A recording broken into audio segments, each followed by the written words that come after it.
What's up, guys? My name's Jackson. I'm a college student, and basically, what I'm going to go through in this video is some things that I would tell myself if I could go back and sort of give myself some advice on getting into crypto, investing in it, and just sort of navigating my way through it when I first started. So, this is going to be basic stuff for anyone who's either getting into it or already into it, but kind of wants some advice on moving into, you know, 2025 and 2026.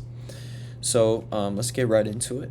The first thing I would say to know about crypto is know exactly what you're getting into.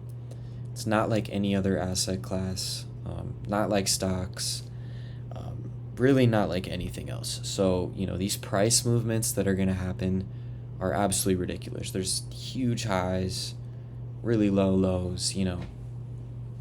So don't think that it's like anything else and you can use your past knowledge for it because it is a completely different environment.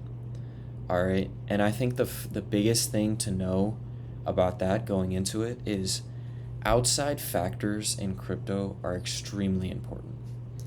And what I mean by that is, politics, wars that are going on in the world, geopolitical stuff that's been really big in the past couple of years, and a lot of regulation stuff impacts crypto massively, especially in price movements. For every legit project, there's probably one to two that either have terrible fundamentals, values, rug pulls, or just flat out scams, right? So I would say before you start putting any money into anything, the first thing you need to understand is that crypto is different, and also that the way that trading it and sending it is different. So you need to be understanding wallets, addresses, how to get somebody's address, send stuff to it, just try it out, how to use MetaMask and what exchange has the lowest fees, which one works for you and your country, all this different type of stuff, right? Super important before you start investing. Like when I first started, I had all my money in Coinbase, and then I figured out that Coinbase has super high fees, and it's not the best. So just get that type of knowledge before you start spending your money. All right. Number two. This is kind of a cliche one, but I feel like it's really important, and I'll explain why. Do your own thorough research. All right. I know you've probably heard a lot of people tell you that if you've watched these types of videos before, but there's a reason they're telling you that. All right. You don't want to run after trends. You don't want to just be chasing what other people are telling you to buy or what's popping. And, there's so much information on the internet. It's like you could do a deep dive into a project that you're going to invest in if you wanted to. I'm going to make a separate video on how exactly I would go about doing that, but I think that's too long of a process to go through in this video, so I'm going to forego that for now. But definitely do research into projects that you're going to invest in. At least understand what the project's doing, who the investors are, and who the founders are. All right. And bonus, how their tokenomics works, because that's also very important. If the price of something is running, don't just chase it. Don't listen to what someone else tells you to buy. It's just like, just figure it out for yourself. At least the basics. All right. You could even have AI tell you. You don't even have to go out and find all of these sources yourself. You can have it compile it for you and kind of understand, is this something that maybe is a good project or not, And then another really important thing to understand about research, not only the projects themselves, but narratives in crypto, all right? So an example of this would be, like last cycle, a lot of the popular narratives revolved around gaming and DeFi, right? Decentralized finance. And now, I would say, while some of that stuck, a lot of it has changed. And if you didn't know this, and you saw these type of coins that are old, prehistoric coins that really don't have anything going on in their ecosystems and are dead, pop in, you probably would want to invest in them, and you wouldn't even know that there's no innovation happening whatsoever. So definitely understand that, because that is key. Third point, know where you're at in the cycle. This is absolutely essential, all right? I lost the majority of the money that I invested into crypto because of this, at least at the start. Now I'm back up because, we're back in the bull run, but I will say this is probably one of the most important things you will ever learn, and you can kind of understand it from videos like this, but I feel like to really understand, you need to go through a cycle yourself and see, right? Because I got into crypto when I was 18, and that was right after the peak in 2021, all right? And I thought, damn, this shit's gonna keep running.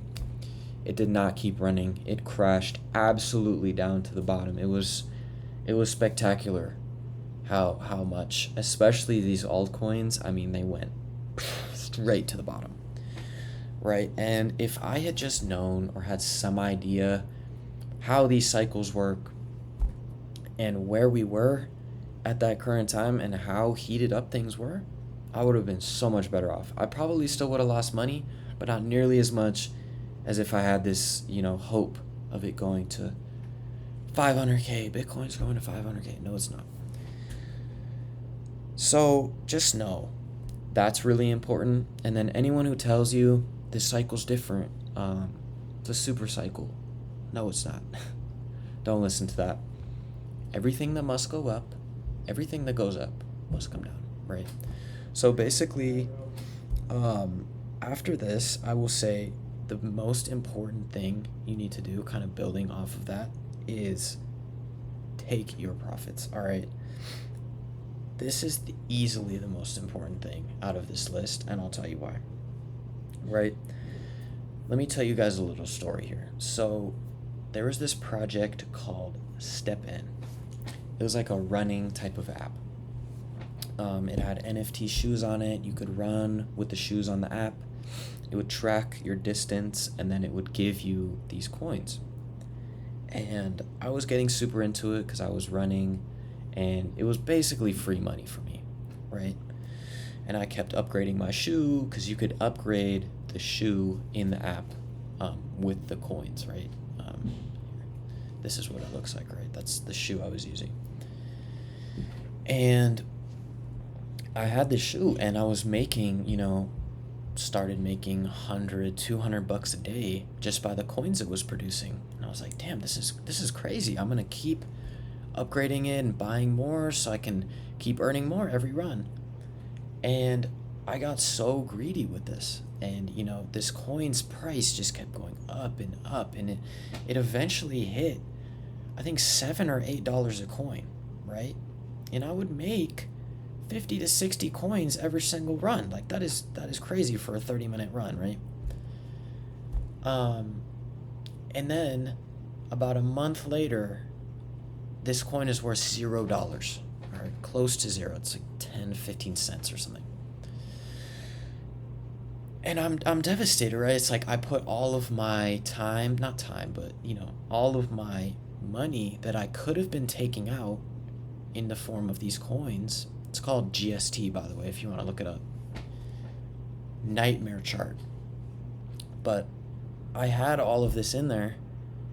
I had probably, I don't even know how many coins, thousands. And I didn't take them out. So the lesson from this story is, if you ever have something that seems a little bit too good to be true, or you're making an abnormal amount of money and you're like, damn, this is insane, like I'm making so much money, please sell. Oh my God, please. If I had someone tell me that, I would be up so much money. And that's not the only project. Another example of this would be Luna. I'm not sure if you guys have heard of that or not. It was popular like 2 or 3 years ago. and I had a lot of money in this thing called Anchor Protocol. All right. I think it was called that. I might be wrong about that. But I had it in there, and I was earning, it was either like 15, 20%. It was between there. Maybe it was higher than that on my coins that I had in there, right? Next thing I know, this project is worth $500 million, and it was $100 billion company, right? And it was like that's an extreme example, but the reason I'm going into this in so much detail is because this is a really important thing to understand. Is crypto, you can make so much money if you just sell at the right time or close to the right time, right? And if it seems like that is the case, you will never regret taking profits. All right, very important. And the last one that I'll go into is don't listen to influencers. And I know I'm making this video, but I'm not gaining anything from this. So seriously, don't listen to these people, especially the people who tell you to buy certain things. All right, this might seem like common sense. I mean, it's the same for every type of investment, but especially for crypto. All right, a perfect example of this, guys like Alex Becker or Luke Belmar, these type of guys. I'm sure you've seen their type of videos.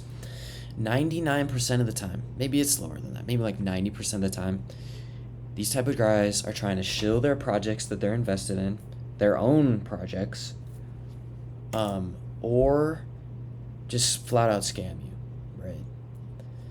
I would say it's a very low percentage who are trying to give actual information. Like, a perfect example of this would be a YouTube channel I used to watch a lot back in the day. It was called Whiteboard Crypto, right? They would explain all of these projects in super great detail, had great graphics and everything, versus like Alex Becker, right? And go watch one of his videos, you'll understand what I'm saying.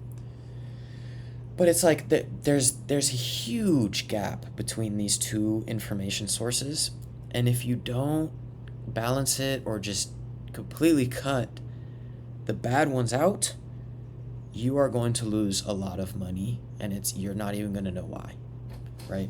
And I wish somebody had told me, just don't fall for that.